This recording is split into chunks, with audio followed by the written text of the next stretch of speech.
Hello, আশা করি সবাই ভালো আছেন। আজকে কথা বলবো মূলত বিধু বিনোদ চোপড়ার আপকামিং সিনেমা জিরো সে রিস্টার্ট নিয়ে। এই সিনেমা হচ্ছে মূলত 12th ফেল, যেটা গত বছর মুক্তি পেয়েছিল, সেটার প্রিকুয়েল। 12th ফেল মূলত ছিল মনোজ কুমার শর্মা নামে একজনের বায়োপিক। সেটার দেখে মানুষ মূলত এতটাই আবেগে ভেসে গিয়েছিল, আবেগ আপ্লুত হয়ে গিয়েছিল, যেটার কারণে এটার বেশ কয়েকটা ক্যাটাগরিতে, মূলত ক্রিটিক্স ক্যাটাগরিতে পুরস্কার জিতেছিল এবং সেটা হিট হওয়ার ফলেই মূলত এটার তিনি প্রিকুয়েল তৈরি করতে যাচ্ছেন। কিন্তু আমি একজন সাধারণ দর্শক হিসেবে আমি আমার মতামতটা পেশ করব যে এটার প্রিকুয়েল হওয়া দরকার ছিল না সিকুয়েল।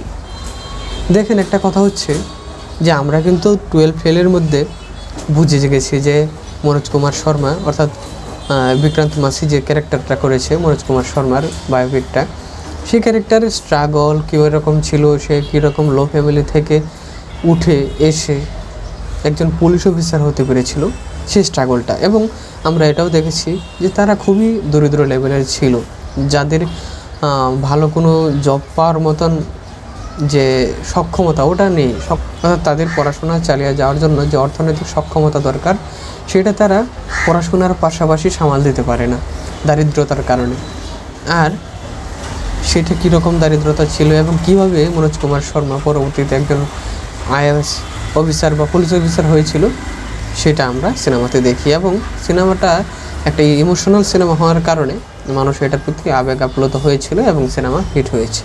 এখন কথা হচ্ছে যে এটার প্রিকুয়েল যদিও সামনে আসতেছে, কিন্তু এটা কি উচিত হচ্ছে না সিকুয়েল হওয়া উচিত ছিল? এখন আমি যদি বলি যে এটার আগের ঘটনা কি, অর্থাৎ আমরা জানি যে মনোজ কুমার শর্মার ক্যারেক্টার সে দরিদ্রগ্রস্ত ছিল, কিন্তু এর আগের থেকে যদি আমরা শুরু করি, মানে জিরো থেকে রিস্টার্ট যেটা, তাহলে আমরা কি দেখব যে তার বাপ মা কীভাবে ছিল বা তারা কীভাবে স্বপ্ন দেখে, বা এটার যে অ্যানাউন্সমেন্ট এসেছে সেখানেও দেখাচ্ছে যে সেই সব ছেলেরা তারা কি স্বপ্ন দেখে, তারা ফিল্ম স্টার হওয়ার বা বড় বড় স্বপ্ন দেখে, এই ব্যাপারে ইঙ্গিত দেওয়া হয়েছে যে, এবং তারা এইরকম স্বপ্ন দেখে বলেই তারা পরবর্তীতে সফল হতে পেরেছিল। কিন্তু বাস্তবিক পক্ষে আপনারা যদি দেখবেন যে যারা সেই রকম মনোজ কুমার শর্মার মতন দরিদ্র লেভেলের লোক, তাদের সেই সময় কোথায় এইসব স্বপ্ন দেখার? তাদের বেশিরভাগই স্বপ্ন দেখে, আমি যদি বাংলাদেশের প্রেক্ষাপটে ধরি, যেহেতু আমি বাংলাদেশে আছি, যে বেশিরভাগ মানুষই প্রেক্ষাপট হিসেবে বা ওইসব লেভেলে যারা থাকে তারা ভাবে যে কোনো রকমে এসএসসিটা পাশ করে হয় বিদেশ চলে যাবে, না হয় কোনো একটা কাজে লেগে যাবে। ওই রকম বড় স্বপ্ন দেখার মতন সামর্থ্য তাদের নেই, কারণ ততদিন পর্যন্ত নিজের উপার্জনে চলে অথবা ফ্যামিলির সাপোর্ট নিয়ে চলে এই অপেক্ষা করা 30-35 বছর পর্যন্ত চাকরির জন্যে, সেটা খুবই কঠিন। বিশেষত বাংলাদেশে তো আরও কঠিন। আর ইন্ডিয়া উপমহাদেশে হয়তোবা কিছু কিছু মানুষ এরকম মনোজ কুমারের মতন সফল হয়, কিন্তু সেগুলো আপনি দেখবেন যে লাখে 2 লাখে 1-2 জন এরকম, এদের সংখ্যা খুবই কম। যারা মধ্যবিত্ত, আমরা যারা মধ্যবিত্ত হিসাবে বেশিরভাগ অনলাইনে অ্যাক্টিভ থাকি, তাদের বেশিরভাগের খোঁজ নিয়ে দেখেন তারা মধ্যবিত্ত না, নিম্ন মধ্যবিত্ত, অথবা হয়েছে যে আপনার কোনো রকমের দারিদ্র সীমাটা অতিক্রম করা লোক, কিন্তু মানুষের সামনে বলার সময় দেখা যায় যে না, এরা বলে আমরা মধ্যবিত্ত, গোড়ার ডিম মধ্যবিত্ত। যাই হোক, তো ওইসব যারা মনোজ কুমার শর্মার মতন লোক রয়েছে, তারা কিভাবে ছোটোকালে স্বপ্ন দেখেছে, অথবা তাদের ফ্যামিলি ব্যাকগ্রাউন্ড কী ছিল। ধরেন যে ফ্যামিলি ব্যাকগ্রাউন্ড এমন হতে পারে যে অক্ষয় কুমারের একটা সিনেমা রয়েছে, যে সিনেমার নাম হচ্ছে টয়লেট এক প্রেম কথা, যেখানে তারা স্বাস্থ্যসম্মত পায়খানা ব্যবহার করতে পারে না। ওই সব গ্রামের সবাই কী করে, খোলা মাঠে পায়খানা করে, ওই রকম দরিদ্রগ্রস্ত ফ্যামিলি। কিন্তু আমরা যদি ধরি যে তারা ওই সব ফ্যামিলি বা আরও লো লেভেল থেকে এসেছে, ওটা তো ফ্যাক্টর না। ফ্যাক্টর হচ্ছে যে মনোজ কুমার শর্মার মতন যারা অর্থাভাবে ছিল, তারা পরবর্তীতে যখন সফলভাবে পুলিশ অফিসার হবে, তখন সে কী করে? সে কি মূলত সৎ অফিসারই বানে, বা যেরকম সে সিনেমার শেষে বলে যে সে সৎ অফিসার হবে, সেরকম হতে পারে, নাকি সে অসৎ অফিসার হয়ে যায়?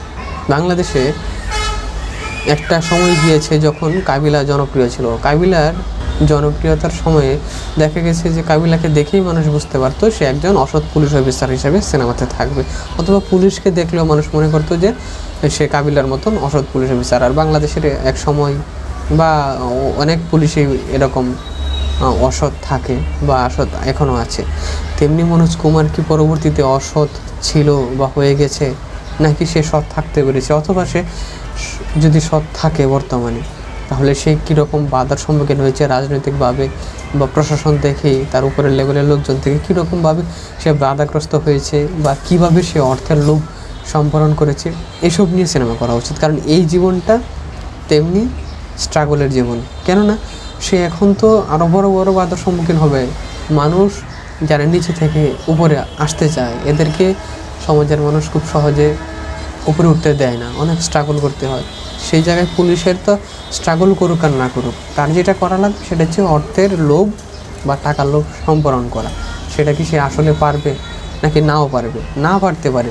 কারণ হচ্ছে যে যেই লোক সারা জীবন অর্থের কষ্টে ছিল, সে পড়াশোনার মধ্যে একবার পড়াশোনা ছেড়েও দিয়েছিল যে সে আসলে পড়াশোনা চালিয়ে যেতে পারবে নাকি কাজে লেগে যাবে, এবং কাজে লেগেও গিয়েছিল। এইরকম খুবই দারিদ্র ছিল যে লোক, সেই লোক সে কীভাবে অর্থ ছাড়া বা অর্থের লোভ ছাড়া থাকে, তার মানসিক অবস্থাটা কী, এইগুলো আমাদের খুবই দরকার দেখা।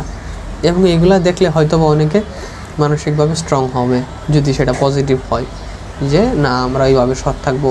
এই ব্যাপারগুলো অর্থাৎ মনোজ কুমারের পরবর্তী জীবন নিয়ে যদি সিকুয়েল তৈরি করা হয়, সেটা আমার কাছে মনে হয় অডিয়েন্সের কাছে বেশি অ্যাকসেপ্টেবল হবে।